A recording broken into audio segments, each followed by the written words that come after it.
Hi everyone, let's start with the third section, chroot jails. In this section, we'll be working with the file chroot, an operation that changes the apparent root directory for the current running process and its children, creating a jail root and adding SSH users for chroot, running SSH login with chroot, then finally logging on SSH. Video 1, chrooting users. Video 2, creating a jail chroot. Video 3, adding SSH user. Video 4, SSH login with chroot. Video 5, logging on SSH. Hi everyone, we'll be working with chroot and looking at ways we can jail users.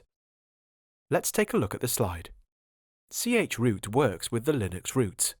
It also runs interactive shell with special root directory. Let's get started.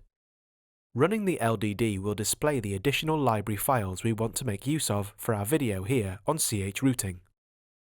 Additionally, this will display the ls command and the bash command we asked it to list on the terminal.